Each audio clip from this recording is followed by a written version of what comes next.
अत्र संवेता सर्वे जनान मम सुप्रभातम। मैं गजानन वर्मा, कक्षा 12, विषय अनिवार्य हिंदी, पुस्तक सृजन, पाठ संख्या 6। पाठ का नाम है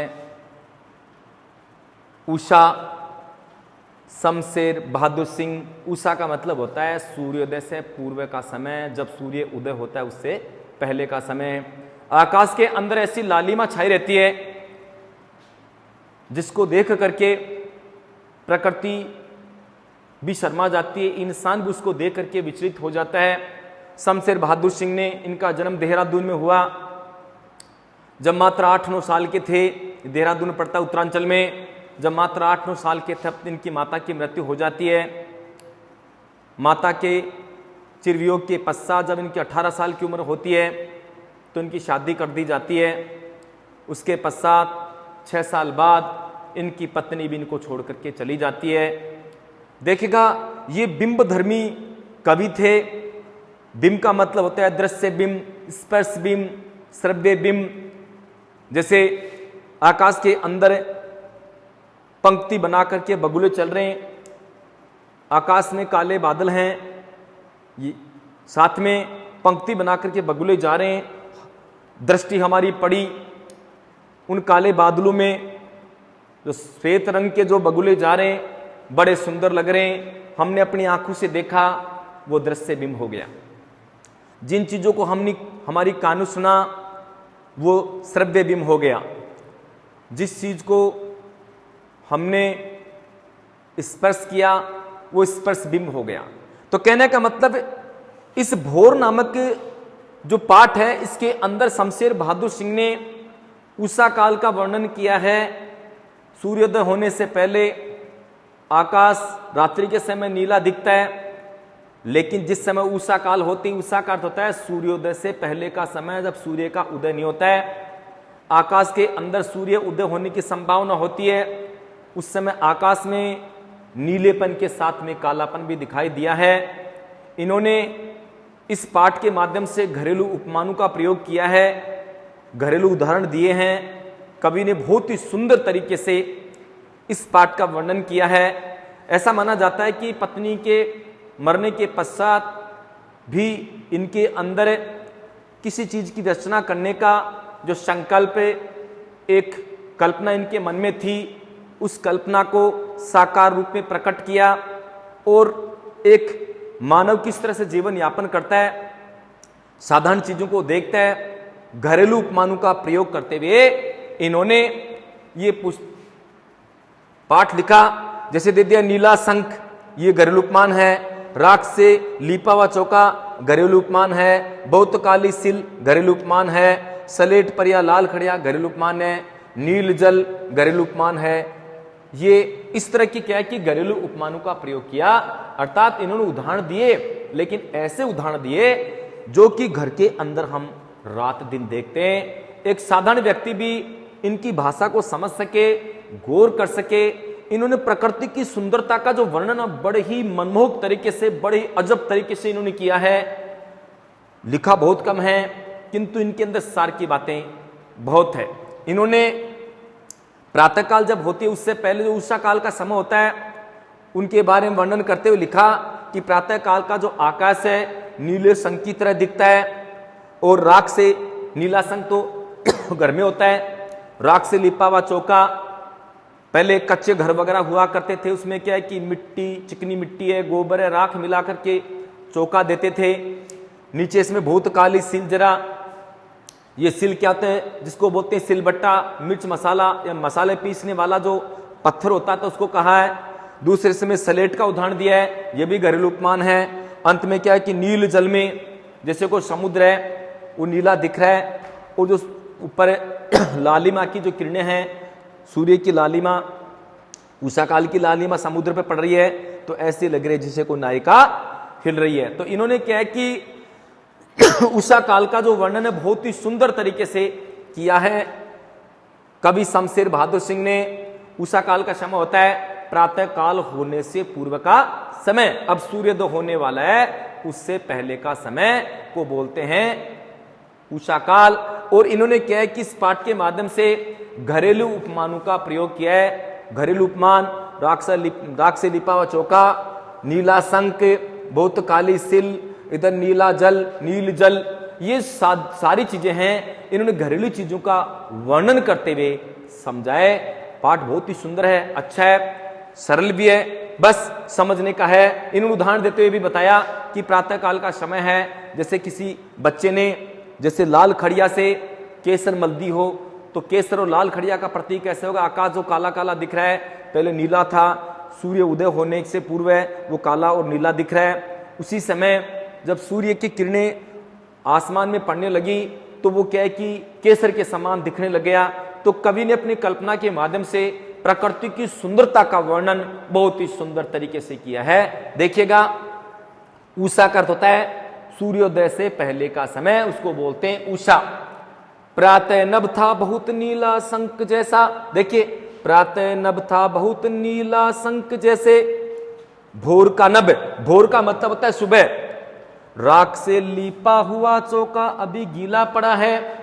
कवि शमशेर बहादुर सिंह कहना चाह रहे हैं, उषा काल के माध्यम से कहना चाह रहे हैं कि प्रातः नभ था बहुत नीला शंख जैसे, भोर का नभ राख से लिपा हुआ चौका भी गीला पड़ा है। कवि कहना चाह रहे हैं कि प्रातः काल जो उषा काल का जो समय था, आकाश के अंदर उषा काल का समय था, वो कैसा लग रहा था? प्रातः नभ था, नमिस आकाश, प्रातः काल का समय कैसा लग रहा था? आकाश का बहुत नीला शंख, अर्थात नीले शंख के समान दिख रहा था। वैसे सफेद रंग का शंख होता है, लेकिन आकाश कैसा लग रहा था उषा काल के समय? बहुत नीले शंख की तरह, गहरे नीले शंख के समान आकाश लग रहा था। कब? प्रातः काल के समय, उषा काल के समय, प्रातः काल से पूर्व का समय।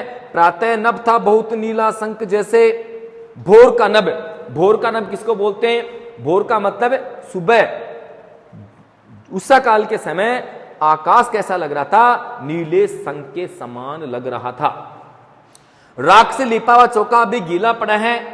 उस समय आकाश कैसा लग रहा है कि जिस प्रकार से घर के अंदर अभी अभी राख से चौका दिया है, लीपा है, और अभी अभी राख से लीपने के कारण जैसे काला पड़ा है, वैसा आकाश इस समय उषा काल के समय लग रहा है। ये कहना चाह रहे हैं। देखिए, पहले वाला जो पॉइंट है नीले शंख, ये घरेलू उपमान का प्रयोग किया है। इसमें राख से लिपा हुआ चौका, इसके अंदर भी क्या है कि घरेलू उपमान का प्रयोग किया है। राख से लिपा हुआ चौका अभी गीला पड़ा है, गीला पड़ा है, ऐसा लग रहा है जैसे अभी अभी राख के द्वारा यहां इस घर को लीपा गया है, इस घर के अंदर चौका लगाया गया है। ऐसा प्रातः काल का समय लग रहा है। कब? भोर का नभ, प्रातः काल जो उषा काल के समय आकाश के अंदर जो अब आकाश के अंदर है, जो प्रकृति या सूर्य उदय होने की संभावना है, इस समय प्रकृति में जो परिवर्तन हो रहा है, इस प्रकृति का वर्णन शमशेर बहादुर सिंह ने बड़े सुंदर तरीके से किया है। यहां देखिए, प्रातः नभ था बहुत नीला शंख जैसे। भोर का नभ, नमिस आकाश, नीला शंख किसको बोलते हैं? गहरे नीले रंग का शंख के समान दिख रहा है आकाश इस समय। कब? जब प्रातः काल उषा काल का समय है, उस समय आकाश नीले शंख के समान दिख रहा है। राख से लिपा हुआ चौका अभी गीला पड़ा है। और वो जो आकाश है उषा काल के समय कैसा लग रहा है? अब देखिए, उसका वर्णन करते हुए कवि ने घर के बारे में कहा, जिस प्रकार से घर के अंदर अभी अभी राख से लिपा हुआ चौका है, अभी अभी घर को राख से लिपा गया है, और अभी अभी गीला, अब अभी लिपा है तो गीला ही रहेगा ना, अभी गीला पड़ा है, अर्थात आकाश का जो वातावरण है इस समय उषा काल का समय है, ऐसा लग रहा है जिस प्रकार अभी अभी राख से लीपने के कारण ये अभी गीला पड़ा है, अर्थात अभी सूखा भी नहीं है। यहां दे रखा है, देखिए इसके अंदर नीला शंख और जैसे, इसका अर्थ जैसे नीला शंख और राख से लिपा हुआ चौका, राख से लिपा हुआ चौका, इन दोनों के अंदर उत्प्रेक्षा अलंकार है। प्रातः नभ था बहुत नीला शंख जैसे, भोर का नभ राख से लिपा हुआ चौका गीला पड़ा है। कवि शमशेर सिंह बहादुर कहना चाह रहे हैं कि प्रातः काल अर्थात उषा काल का समय ऐसा लग रहा है जिस प्रकार से नीले शंख के समान लग रहा है। आकाश का जो वातावरण कैसा लग रहा है प्रातः काल के समय, उषा काल के समय कैसा लग रहा है कि जैसे को नीला शंख हो, गहरा नीला शंख हो। इसके बाद में भोर का नभ अर्थात प्रातः काल का आसमान, राख से लिपा हुआ चौका अभी गीला पड़ा है, ऐसा लग रहा है कि अभी अभी घर को राख के द्वारा लिपा गया है और अभी गीला पड़ा है। देखिएगा वातावरण जैसे जैसे बदला है वैसे वैसे जो मकान वगैरह नीचे फर्श पक्का हो गया, पहले पुराने जमाने के समय ऐसा ही हुआ करते थे, ऊपर छान होती थी और घर के अंदर लीप करके अपना समय निकालते थे। और चूल्हे वगैरह को क्या करते, व्रत त्योहार जो भी होते थे उनको समय समय पर लीपते रहते थे, जिसके कारण अच्छा भी लगे।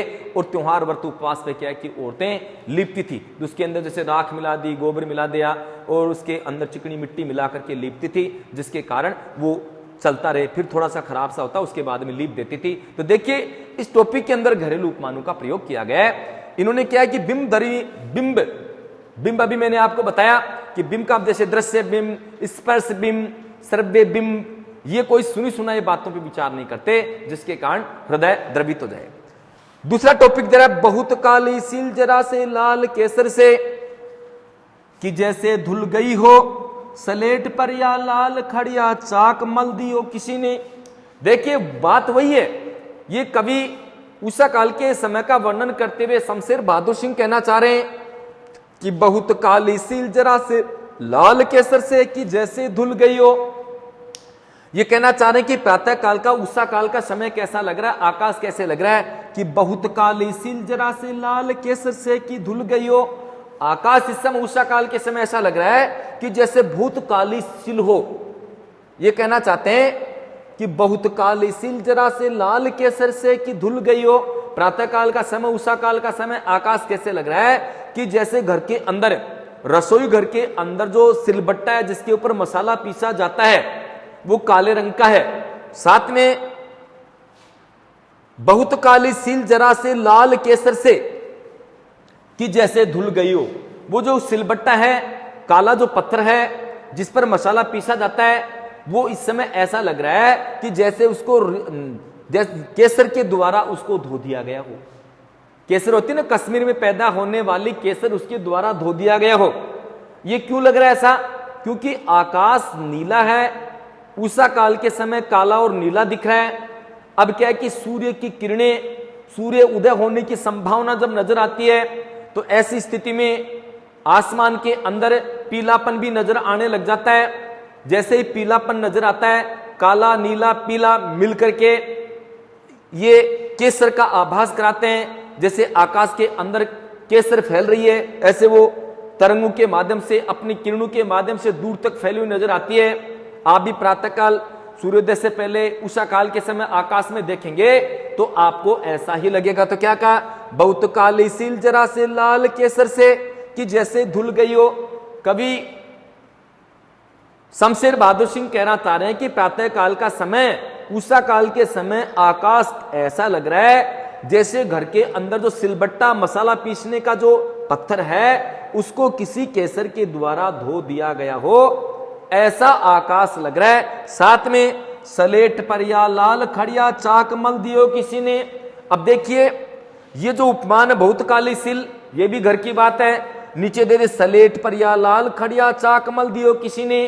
अब प्रातः काल का समय, उषा काल के समय ऐसा लग रहा है कि जिस प्रकार से बालक की जो सलेट है वो काले रंग की होती है, लाल खड़िया चाक मल दियो किसी ने।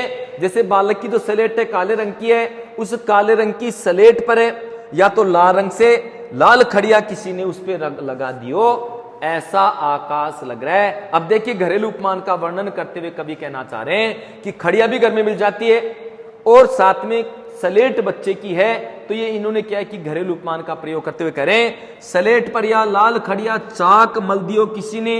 अर्थात प्रातः काल का, उषा काल का समय ऐसा लग रहा है जिस प्रकार से बालक की सलेट पर, जो काले रंग की होती है, सलेटी रंग की होती है, सलेट पर या लाल खड़िया चाक मल दियो किसी ने, जैसे उसकी सलेट पर किसी ने चाक या लाल खड़िया लगा दी गई हो, ऐसा आकाश इस समय उषा काल के समय लग रहा है। क्योंकि उषा काल के समय, अब इस समय आकाश के अंदर सूर्य की किरणें पड़ रही है जो कि दिख नहीं रही है, अभी वो ऊंचाई पर है। ऐसी स्थिति में कालेपन के अंदर पीलापन नजर आने लग गया है। वो पीलापन कैसा लग रहा है? जैसे घर के अंदर किसी बालक की सलेट पर लाल खड़िया मल दी है, लाल रंग की खड़िया लगा दी गई है। तो काले के अंदर लाल लगाया ऐसा प्रतिबिंब आकाश के अंदर पड़ रहा है उषा काल के समय। ये इसके अंदर भी लेखक ने, कवि ने क्या किया है कि घरेलू उपमानों का प्रयोग किया है। जैसे बहुत काली सिल, पत्थर वाली बात हो गई, केसर घर की बात हो गई, इसके बाद धोती गई, घर में धोई गई, घर की बात हो गई, सलेट और लाल खड़िया, ये भी घरेलू उपमान हो गए। तो कवि ने इनके माध्यम से क्या कि घरेलू उपमानों का प्रयोग किया है। अब देखिएगा, बहुत काली और नीचे धुल गई, बहुत काली धुल गई, इनके अंदर उत्प्रेक्षा अलंकार है। बहुत काली किसको बोलते हैं? गहरी काली सिल मिस पत्थर, काला पत्थर जरा सा। देखिए, बहुत काली सिल जरा से, लाल केसर से कि जैसे धुल, थोड़ा सा धो दिया गया, ज्यादा ना धो करके थोड़ा धो दिया गया है। कहने का अर्थ हो गया जिस प्रकार से काली सलेट को अगर केसर के द्वारा धो दिया गया है, ऐसा आकाश इस समय हमें लग रहा है उषा काल के समय। क्योंकि इस समय क्या है कि आकाश के अंदर पहले तो नीला था, किंतु नीलेपन के अंदर क्या है कि जैसे उषा काल का समय होता है तो उस समय क्या है कि सूर्य उदय होने की संभावना भी जब होती है तो नीलेपन के अंदर कुछ काला काला भी नजर आने लग जाता है। इसीलिए काली सिल का है, कहने का नीलापन खत्म हो जाता है और नीलेपन के बाद में कुछ काला काला सा नजर आने लग जाता है। इसलिए क्या कहा? बहुत काली सिल का अर्थ हो गया कि नीलापन खत्म होने लग जाता है और कालापन नजर आने लग जाता है। सूर्य उदय होने के बाद नहीं, सूर्य उदय होने से पहले उषा काल के समय, उस समय क्या है कि आकाश थोड़ा थोड़ा काला काला नजर आने लग जाता है। और कालेपन के साथ उस समय क्या है कि सूर्य की किरणें जब आकाश में आने लग जाती है, अभी हमें सूर्य दिख नहीं रहा है, अर्थात उनके उदय होने से पहले उनका उदय होने का आभास जब नजर आने लग जाता है कुछ, तो उस समय क्या है कि इसको बोलते हैं उषा काल। तो उस समय क्या है कि आकाश के अंदर पीला पीला लाल लाल नजर आने लग जाता है। तो कैसा लग रहा है कि जिस प्रकार से बालक की स्लेट है वो काले रंग की है, और काले रंग की स्लेट पर जिस प्रकार से किसी ने वो किस तरह धो दिया, लाल केसर से जैसे धुल गई हो, लाल केसर से धो दिया गया। एक तो वो बात दे दी, बहुत दे दिया, स्लेट पर या लाल खड़िया चाक मल दे किसी ने। दूसरा उदाहरण ये दिया कि जिस प्रकार से बालक की स्लेट है, बालक की स्लेट के ऊपर जैसे मान लो लाल खड़िया या चाक लगा दिया गया है, तो वो स्लेट तो काली है, कालेपन के अंदर वो लाल रंग और केसरिया सा नजर आने लग गया। ऐसा जो प्रतिबिंब है, ऐसा महसूस कवि को उस आकाश को देखकर हुआ। देखिएगा, कवि ने जो आकाश के अंदर जो कुछ देखा, अपने कवि कल्पना के माध्यम से बहुत ही सुंदर तरीके से इस बात को प्रकट किया। आम व्यक्ति भी उनकी बातों को अच्छी तरह समझ सके। इसलिए क्या कि आकाश के अंदर सूर्य उदय होने से पहले उषा काल का जो समय है उसका वर्णन बहुत ही सुंदर तरीके से किया है। उसका वर्णन और साथ में क्या कि घरेलू उपमान, घरेलू उदाहरण देकर उन्होंने प्रस्तुत किया, जिसके कारण आम पाठक, आम व्यक्ति उसको समझ सके और उसको अधिगम कर सके। बड़े ही रोचक तरीके से, बहुत ही सुंदर तरीके से इस टॉपिक के माध्यम से समझाने की कोशिश की है। देखिए, लाल खड़िया, ये लाल खड़िया क्या होती है? वैसे तो क्या है कि गेरू मिट्टी से भी पहले पुताई करते थे, सफेद रंग की खड़िया, लाल खड़िया, चाक वगैरह होते, जैसे बोर्ड पे चलाने वाले बच्चे चाक या बढ़ता भी काम में लेते थे। तो देखिए दोबारा, बहुत काली सील जरा से लाल केसर से कि जैसे धुल गई हो। कभी शमशेर सिंह बहादुर कहना चाह रहे हैं कि उषा काल का समय अब इस समय ऐसा लग रहा है, कैसा लग रहा है कि बहुत काली सील जरा से लाल केसर से कि जैसे धुल गई हो। इस समय आकाश ऐसा लग रहा है कि जिस प्रकार से घर के अंदर जो मसाला पीसने वाला जो सिलबट्टा है, मसाला पीसने वाला पत्थर काले रंग का है, उस पर किसी ने लाल केसर के द्वारा या लाल केसर से उसको धो दिया गया हो। ऐसा इस समय आकाश के अंदर जो वातावरण लग रहा है, क्योंकि इस समय सूर्य की किरणें भी वहां आ रही है। अभी सूर्य दिखाई नहीं दे रहा, लेकिन उससे पहले उनके उदय होने का आभास आकाश के अंदर होता है। तो ऐसा लग रहा है जिस प्रकार से घर के अंदर जो सिल है मसाला पीसने वाली, उसको केसर से धो दिया गया, ऐसा वातावरण आकाश के अंदर लग रहा है। नीचे दे रखा है, स्लेट पर या लाल खड़िया चाक मल दी हो किसी ने। दूसरा पॉइंट बच्चे का उदाहरण देते हुए समझाया कि जिस प्रकार से बच्चे की स्लेट काले रंग की है, उस काली स्लेट के ऊपर किसी ने लाल खड़िया या चाक लगा दिया गया हो। ऐसा इस समय आकाश लग रहा है उषा काल के समय, क्योंकि इस समय जो काले रंग का आकाश है कि नीलापन इसमें खत्म हो गया है, कुछ नीला है, बाकी अधिकतर काला दिखने लग गया है। उस समय क्या है कि सूर्य की किरणें उन पे पड़ रही है, तो केसर के समान लाल खड़िया चाक जैसी दिख रही है। तो उसका उदाहरण कवि ने घरेलू उपमानों का प्रयोग करते हुए इस पाठ के माध्यम से दिया है। तो देख, बहुत काली और धुल गई, इसमें उत्प्रेक्षा अलंकार है। तीसरा टॉपिक दे रहा है, नील जल में या किसी की गौर झिलमिल दे, जैसे हिल रही हो और जादू टूटता है इस उषा का अब सूर्योदय हो रहा है। उधर देखिएगा, नील जल में या किसी की गौर झिलमिल दे, जैसे हिल रही हो और जादू टूटता है इस उषा का अब सूर्योदय हो रहा है। जब सूर्य उदय हो जाता है तो उषा काल का जादू टूट जाता है। आप देखते हैं कि रात्रि के समय ऐसा मानते हैं कि रात्रि चांदनी जो रात होती है वो दिन की अपेक्षा बहुत ज्यादा सुहावनी होती है। दिन में तो हम क्या है कि घूम फिर करके बहुत सारी चीजों का अवलोकन करते हैं, देख सकते हैं, लेकिन रात्रि ज्यादा सुहावनी और अच्छी मानी गई है। कारण क्योंकि रात्रि ज्यादा सुंदर होती है। नीचे की जो प्रकृति होती है, पेड़ पौधे, नदी, घाटियां, इनका आनंद रात्रि के अंदर इतना नहीं आता जितना दिन में हम आंखों से देखें। लेकिन रात्रि के अंदर आकाश का आनंद हमें रात्रि में आता है, क्योंकि आकाश के अंदर जगमगाता हुआ चंद्रमा, साथ में बहुत सारे टिमटिमाते हुए तारे, तारों से भरा जो आकाश होगा, चंद्रमा आकाश में होगा, मौसम बड़ा सुहावना, आवाज कहीं होती नहीं है क्योंकि लोग सो जाते हैं। उस समय आकाश का जो वातावरण बड़ा ही सुंदर होता है। तो ऐसी स्थिति में वातावरण सुंदर लगता है। और जब उषा काल का समय होता है उस समय क्या है कि तारे उस समय कम दिखने लग जाते हैं और नीलेपन को खत्म करके उस समय क्या आकाश काला काला से दिखने लग जाता है। तो इस आगे वाले टॉपिक में कवि इसके माध्यम से वर्णन करते हुए कहना चाह रहे हैं कि नील जल में या किसी की गौर झिलमिल दे का मतलब शरीर होता है। नील जल किसको बोलते हैं? नीला जल।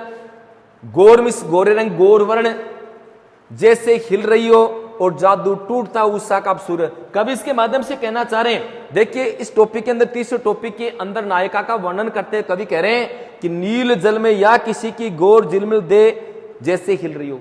ये कहना चाह रहे हैं आकाश इस समय उषा काल के समय, इस समय कालापन लिए हुए, नीलापन खत्म हो गया, आकाश के अंदर सूर्य की किरणें पड़ने लग गई है। अभी हमें सूर्य की किरणें दिख नहीं रही है, लेकिन उषा काल का समय कैसा है? नील जल में या किसी की गौर झिलमिल दे, जैसे हिल रही हो। आकाश हमें ऐसे लग रहा है जिस प्रकार से कोई नायिका, जिस प्रकार से कोई गौर वर्ण की नायिका, गोरे रंग की नायिका नील जल में या किसी की गौर झिलमिल दे, जैसे हिल रही हो।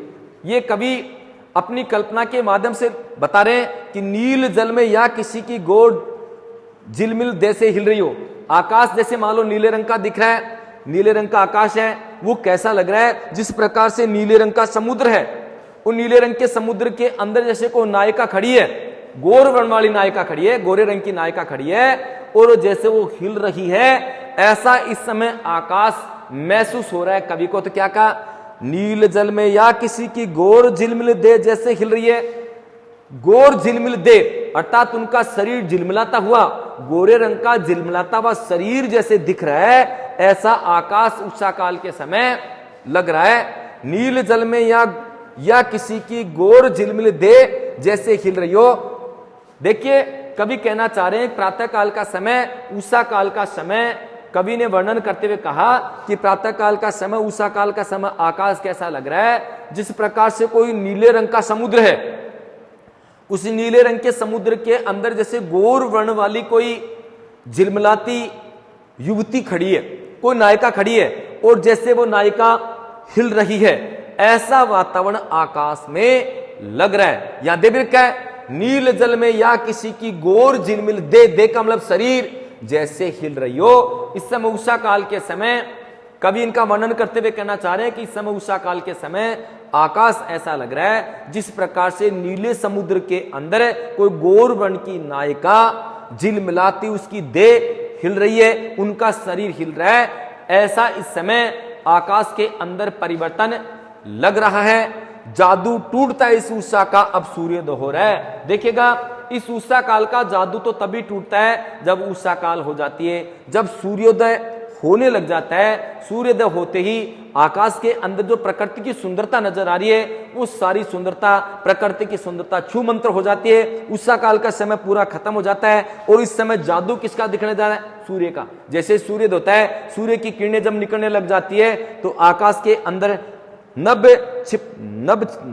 मतलब तारे नभ छिप जाते हैं, अर्थात आकाश के अंदर जो तारे होते हैं उनका दिखना बंद हो जाता होते हैं वो, लेकिन सूर्य के प्रकाश के कारण दिखते नहीं है।